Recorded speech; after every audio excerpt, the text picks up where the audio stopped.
Hi everyone, मैं रोहन यादव आप सभी का एक बार फिर से अपने यूट्यूब चैनल पर स्वागत करता हूं। जैसा कि आप सभी को पता है कि मैं अपने यूट्यूब चैनल पर समाज कार्य के संबंध में संपूर्ण जानकारी प्रोवाइड कराता हूं।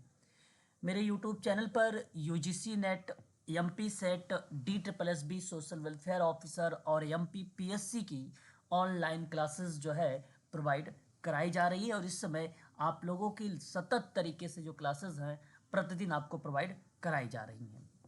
आप सभी को बता दूं कि समाज कार्य के संबंध में किसी भी संबंध में सोशल वर्क से रिलेटेड हो, कोई भी एग्ज़ाम हो, आप अधिक जानकारी उसके लिए चाहते हैं तो आप मुझे व्हाट्सअप भी कर सकते हो और कॉल भी कर सकते हो इस नंबर पर 8506031308 पर आप हमें कॉल भी कर सकते हो। हालांकि आज मैं आप लोगों से डिस्कस करने वाला हूँ, ये पार्ट 4 है।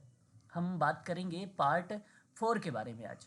आप सभी को बता दूं जो पार्ट 1, 2, 3 पार्ट है, ये इसी वीडियो के डिस्क्रिप्शन में जाइए आप सभी लोग, वहाँ पर आपको इसका लिंक मिल जाएगा पार्ट 1 का भी, पार्ट 2 का, पार्ट 3 का। या तो आप मेरे चैनल पर विजिट कर लीजिए, वहाँ पर भी आप लोगों को वीडियोस मिल जाएंगे। प्लेलिस्टेड मैंने बना रखा है, परंतु प्लेलिस्टेड जो है अनलिस्ट कर दिया गया है। जो बच्चे पेड वाले हैं वो उन्हीं को प्रोवाइड कराई जाती है प्लेलिस्ट, है ना। हालांकि आप लोगों को बता दूं कि इस समय मैं यूजीसी नेट की जो ऑनलाइन क्लासेस आपको प्रोवाइड करा रहा हूं वो यूनिट नंबर 8 पर बात कर रहा हूं, भारतीय संविधान पर। यूनिट नंबर 8 पर आप लोगों की क्लासेस जो है चल रही है यूजीसी नेट की। यूजीसी नेट जेआरएफ की ऑनलाइन क्लासेस जून 2024 के लिए आप सभी की क्लासेस पर डे शाम को 7 to 8 PM आप सभी को प्रोवाइड कराई जाती है। इसकी फीस मात्र 3000 में आप लोगों को प्रोवाइड कराई जा रही है, आप सभी लोगों की। ठीक है, आप इसके बारे में अगर ऑनलाइन तैयारी कर रहे हैं और आप इसकी क्लासेस परचेज करना चाहते हैं तो मेरा नंबर है, आप नोट कर सकते हैं, 8506031308 पर आप हमें कॉल भी कर सकते हो और व्हाट्सएप के माध्यम से भी जानकारी यहाँ पर प्राप्त कर सकते हो। वहीं मैं आपको बता दूं कि आप सभी लोगों ने सुना, मैंने एक वीडियोस भी अपलोड कर रखा है एमपी सेट को लेकर।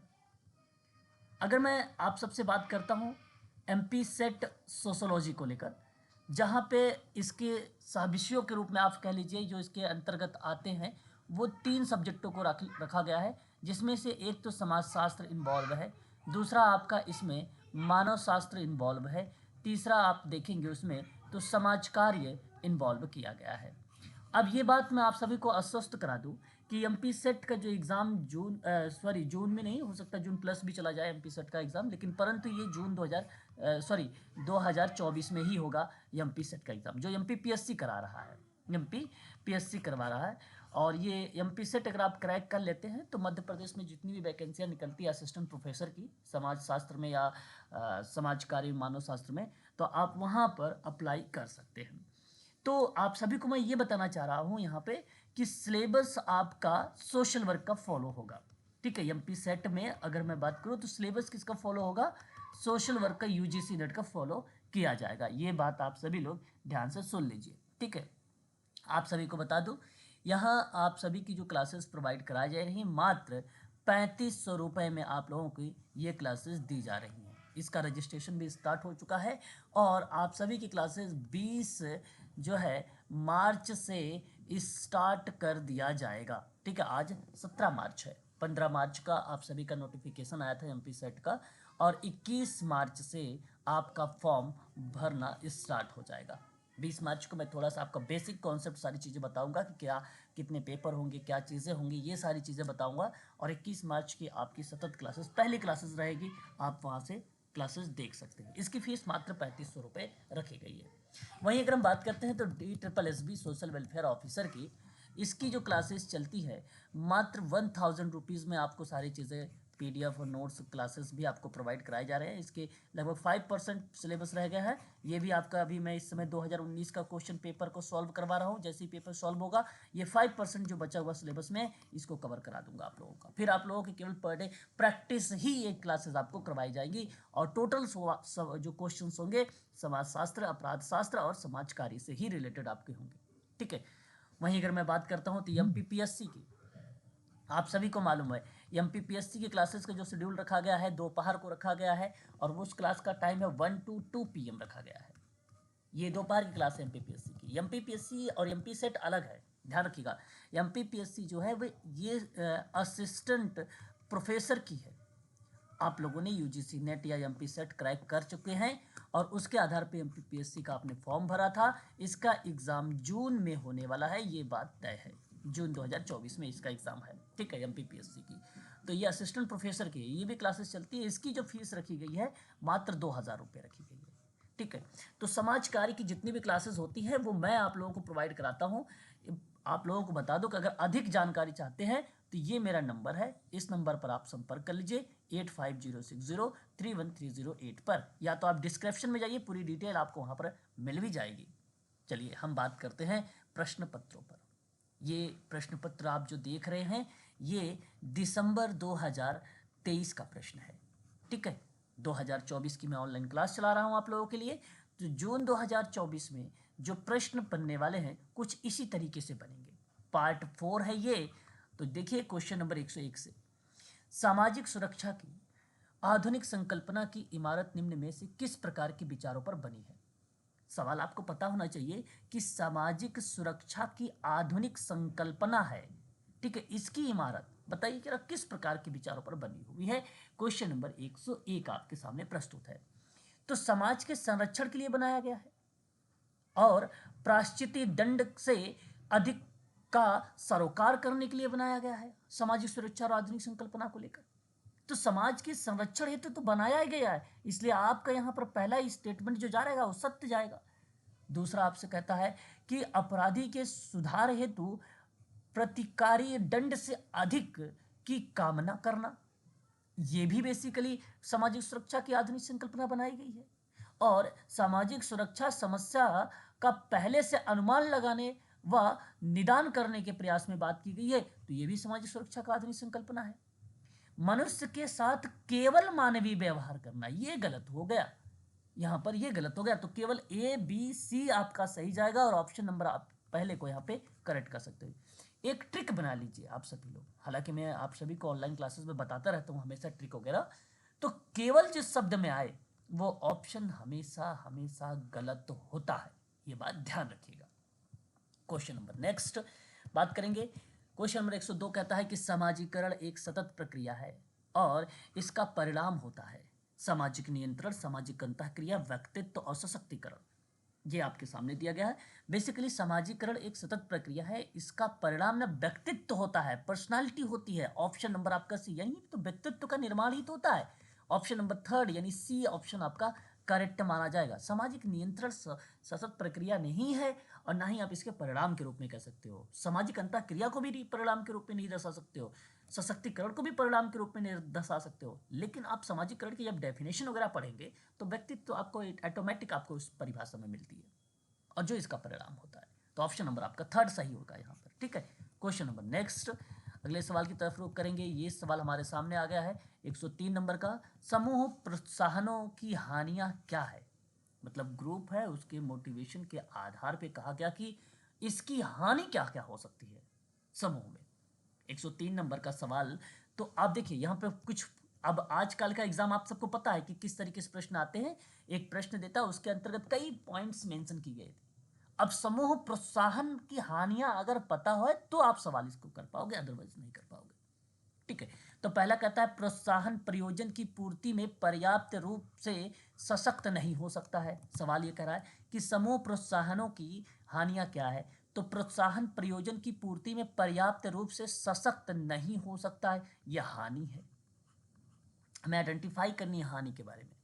फिर कहता है लिपिकीय कार्य में कमी, लिपिकीय कार्य में कमी, तो ये भी एक प्रकार की हानि है। लघुत्तर प्रशिक्षण काल, देखो लघुत्तर मतलब अल्पकालिक प्रशिक्षण का काल है, क्या ये समूह प्रोत्साहन में होता है? गलत जवाब। कर्मियों के बीच बेहतर सहयोग होता है, गलत जवाब।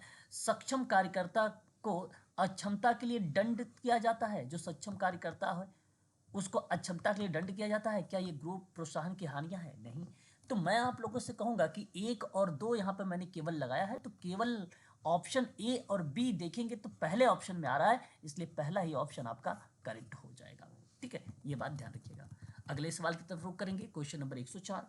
104 क्या कहता है कि उत्पादन क्षमता में सुधार एवं लागत घटाने के लिए उपयुक्त प्रौद्योगिकी की संकल्पना किस पंचवर्षीय योजना के दौरान प्रारंभ हुई है?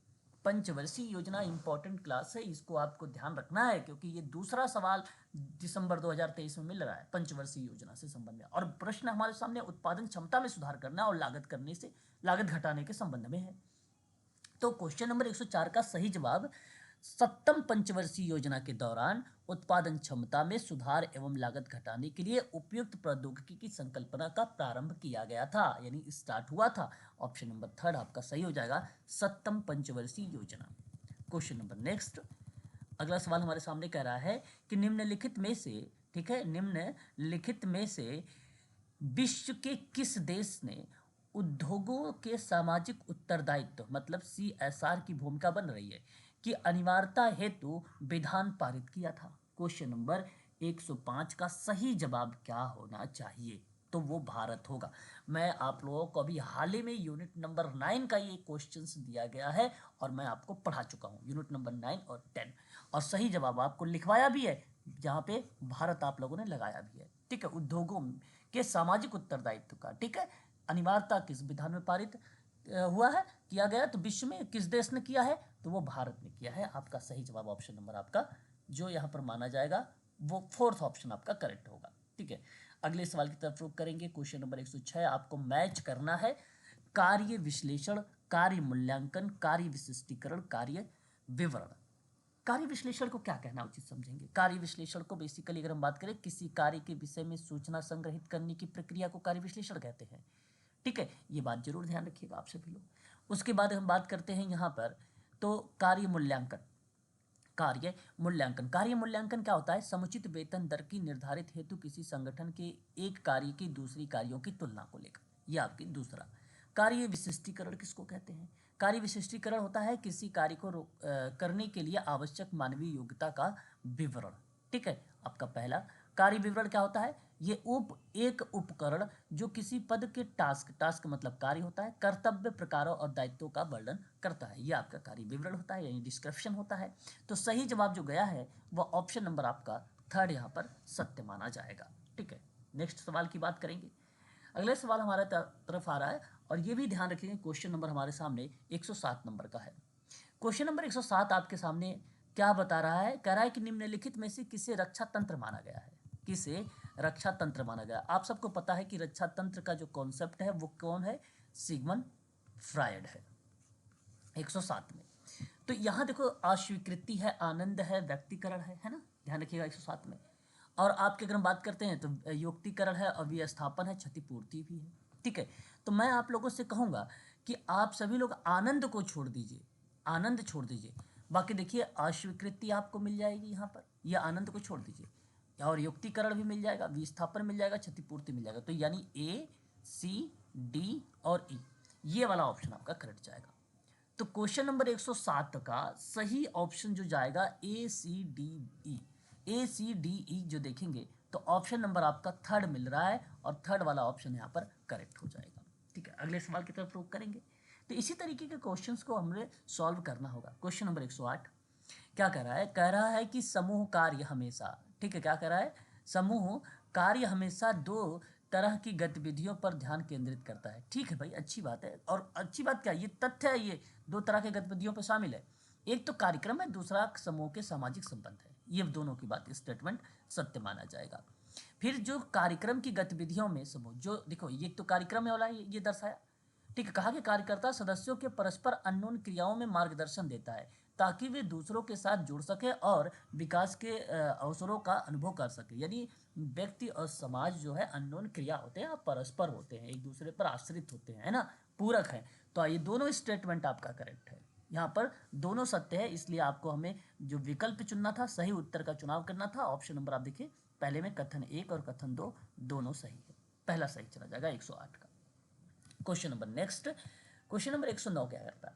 कहता है कि महिलाओं से जुड़े विधायों को आरोही यानी हाल से आरंभ से हाल के समय तक, ठीक है, आरंभ से हाल के समय तक क्रम में आपको क्या करना है? यहाँ पर व्यवस्थित करना है। पहला कहता है अनैतिक व्यापार निवारण अधिनियम, दहेज प्रतिषेध अधिनियम, सती निवारण अधिनियम, महिलाओं के कार्यस्थल और जो है लैंगिक उत्पीड़न, और स्त्री अवशिष्ट रूपण अधिनियम। ठीक है, तो पहला जो पॉइंट है अनैतिक व्यापार निवारण अधिनियम, अनैतिक व्यापार रोकथाम अधिनियम, ये आप सबको पता है 1956 का है।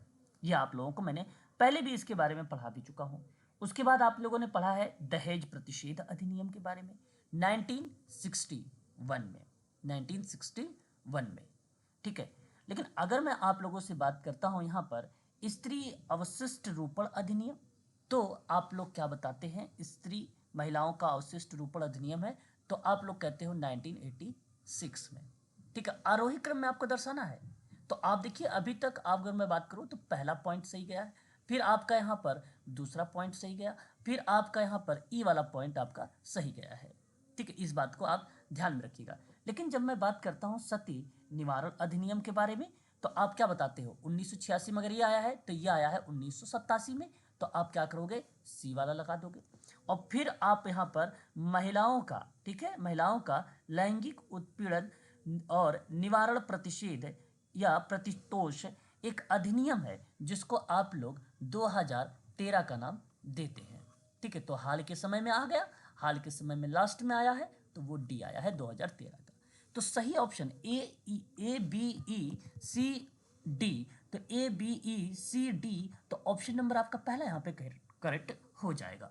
इस सवाल का इस तरीके का आपको जवाब देना पड़ेगा। इस अधिनियम वगैरह के बारे में आपको पता होनी चाहिए, अच्छी जानकारी इसके बारे में होनी चाहिए। Sir Dorabji Tata graduate school of social work आप सबको पता है 1936 है। Institute for social work training की बात अगर मैं आप लोगों से करता हूँ तो सन 1899 आता है, 1899 आता है। समर स्कूल ऑफ अगर हम बात करें तो फिलेंथेपिक वर्क की बात करता है, ठीक है, और ये रिप्रेजेंट करेगा सन 1898 का। न्यूयॉर्क स्कूल ऑफ फिलेंथ्रोपी की बात करते हैं तो ये 1904 रिप्रेजेंट होगा। तो यह ध्यान रखिएगा कि institute for social work training ये 1899 का है, ठीक है। और summer school of philanthropic work जो है ये 1898 का है। और न्यूयॉर्क स्कूल ऑफ फिलेंथ्रोपी की बात करते हैं तो ये 1904 का है, ठीक है। तो याद रखिएगा यहाँ पे सही ऑप्शन किसका होगा? ए का आपका 2 है, और ए आपको 2 में ढूंढना है तो ऑप्शन नंबर आपको इजीली मिल जाएगा, और वो ऑप्शन बन जाएगा सेकंड, यानी दूसरा ऑप्शन सही चला जाएगा 110 का, ठीक है। अगले सवाल की तरफ रुख करेंगे। क्वेश्चन देखिए, 19वीं सदी के दौरान निम्नलिखित में से किसे परिवीक्षा का जनक कहा गया? वेरी वेरी मोस्ट इंपॉर्टेंट, परिवीक्षा पैरोल के बारे में पढ़ा चुका हूँ, और ये भी आपको मैंने नोट करवा चुका हूँ। जॉन ऑगस्टस का नाम आता है जो इसके जनक कहे जाते हैं। वेरी वेरी मोस्ट इंपॉर्टेंट ये क्वेश्चंस जो है दिया गया है, ठीक है। आप ध्यान रखेंगे क्वेश्चन नंबर 112 के बारे में, और ये भी मैं आपको पढ़ा चुका हूँ कि आपको सूची 1 बताना है, सूची 2 से मिलान करना है, ठीक है। अब ध्यान देने वाली बात है कि राष्ट्रीय युवा नीति किसको रिप्रेजेंट करती है? तो 2014 को रिप्रेजेंट करती है राष्ट्रीय युवा नीति। यानी ए का दूसरा मैच हुआ है, तो ए का दूसरा आपका एक तो पहले में होगा या तो आपका दूसरे में होगा। लेकिन अगर मैं बात करता हूँ पहले में या तो चौथे में, या तो मैं स्वयंसेवी क्षेत्र संबंधी राष्ट्रीय नीति की बात करता हूँ तो ये 2007 की है, और ये क्लियर हो जाता है कि ऑप्शन आपका ए नहीं है, ऑप्शन आपका बी यहाँ पर करेक्ट हो जाएगा, 2007 है, ठीक है। राष्ट्रीय पर्यावरण नीति की बात अगर मैं करता हूँ तो ये आपका 2006 है, और राष्ट्रीय बाल नीति की बात करता हूँ तो ये आपका 2004 है। सही जवाब जो जाएगा वो ऑप्शन नंबर आपका 4 यहाँ पर करेक्ट माना जाएगा, ठीक है। क्वेश्चन नंबर नेक्स्ट बात करेंगे, अगले सवाल की तरफ रुख करते हैं। अगला सवाल हमारे सामने और आ गया है 113 नंबर का। क्या कह रहा है? कह रहा है कि 2 कथन दिए गए, सामाजिक कल्याण प्रशासन संरचना में एक सोपानकी होता है। बिल्कुल बात सही है, चरण के आधार पे होता है सामाजिक कल्याण प्रशासन संरचना में, और एक स्टेप होना चाहिए और होता भी है, और ये स्टेटमेंट आपका करेक्ट है। नेतृत्व, निर्णय करना क्षमता और शक्ति प्रशासनिक प्रक्रिया के अनिवार्य तत्व है, ये भी स्टेटमेंट आपका सत्य है। यानी दोनों, हमें सही उत्तर का चुनाव करना था, दोनों कथन फर्स्ट और कथन 2 दोनों सही हैं, इसलिए आपका ऑप्शन ए यानी पहला ऑप्शन आपका करेक्ट चला जाएगा। आप सभी को समाज कल्याण प्रशासन जल्द ही मैं पढ़ाऊंगा आप लोगों को, ठीक है, याद रखिएगा, क्योंकि ये बड़ा इंपॉर्टेंट पॉइंट होगा आप सभी के लिए। आप सभी को मैं बता दूं कि मैं अपने YouTube चैनल पर समाज कार्य के संबंध में ऑनलाइन क्लासेस आप सभी को प्रोवाइड कराता हूं। मेरे YouTube चैनल पर एक क्लास UGC नेट जून 2024 के लिए आप लोगों को प्रोवाइड कराता हूं, और MPPSC असिस्टेंट प्रोफेसर की क्लासेस मैं आप लोगों को प्रोवाइड कराता हूँ। इसका भी एग्ज़ाम जून 2024 में होने वाला है। और UGC नेट की फ़ीस जो रखी गई है मात्र वो 3000 रखी गई है, और MPPSC की जो फीस रखी गई है मात्र वो 2000 रुपये रखी गई है। और वहीं अगर DSSB की बात करता हूँ तो इसकी फ़ीस मात्र 1000 रुपीज़ रखी गई है। लेकिन आप सभी को बता दूं, मैं अपने YouTube चैनल पर आप लोगों के लिए MPSET की ऑनलाइन क्लासेस स्टार्ट करने वाला हूं, और इसकी जो फीस रखी गई है मात्र 3500 रुपये रखी गई है। आप इनमें से किसी भी एग्ज़ाम की तैयारी कर रहे हैं समाज कार्य की, तो आप हमसे संपर्क कर सकते हैं। मेरी ऑनलाइन क्लासेस के लिए आप संपर्क करने के लिए मेरा नंबर है 8506031308 पर आप हमें कॉल भी कर सकते हो, और व्हाट्सएप पर भी आप लोग मुझसे बातचीत कर सकते हो। क्वेश्चन नंबर देखते हैं 114। भारतीय संविधान के निम्न में से किस अनुच्छेदों के अनुसार बेरोजगारी, वृद्धावस्था, रुग्णता, निःशक्तता व अनर्हता अभाव के अन्य मामलों में आर्थिक क्षमता व विकास की सीमाओं के भीतर राज्य काम, शिक्षा, लोक सहायता पाने के अधिकार को सुनिश्चित करने हेतु प्रभावी प्रावधान करेगा? तो सही जवाब 114 का ऑप्शन अगर हम बात करेंगे तो अनुच्छेद 41 आपको रिप्रेजेंट करता है, और यानी ऑप्शन नंबर 3 आपका यहाँ पे करेक्ट माना जाएगा। बात करेंगे क्वेश्चन नंबर 115 के बारे में। 115 नंबर का सवाल आपसे क्या कहना चाहता है, दी शिबोंग रिपोर्ट को लेकर। बहुत वेरी मोस्ट इंपॉर्टेंट क्वेश्चंस, आप सभी लोग ध्यान रखिएगा, परीक्षा में रिपीट हो सकता है, जून में भी। सोशल वर्क की अगर आप तैयारी कर रहे हैं तो ऐसे प्रश्नों का आप जरूर ध्यान रखें। दी शिबोंग रिपोर्ट की बात करता हूं तो 1968 आता है।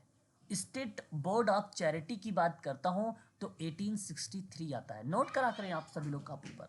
चैरिटी ऑर्गेनाइजेशन सोसाइटी USA की बात करता हूं तो आपका 1877 आता है। और भारत में जो है सामुदायिक विकास कार्यक्रम की बात करता हूं तो 1952 आता है। तो आप देख सकते हैं पहले का दूसरा गया है यहाँ पर, और दूसरे का 1863 गया है, तीसरे का चौथा गया है, और चौथे का तीसरा गया है। तो ऑप्शन नंबर देख सकते हो पहला वाला ही ऑप्शन आपका यहाँ पर मैच हो रहा है। ठीक है, अगले सवाल की तरफ रुख करते हैं।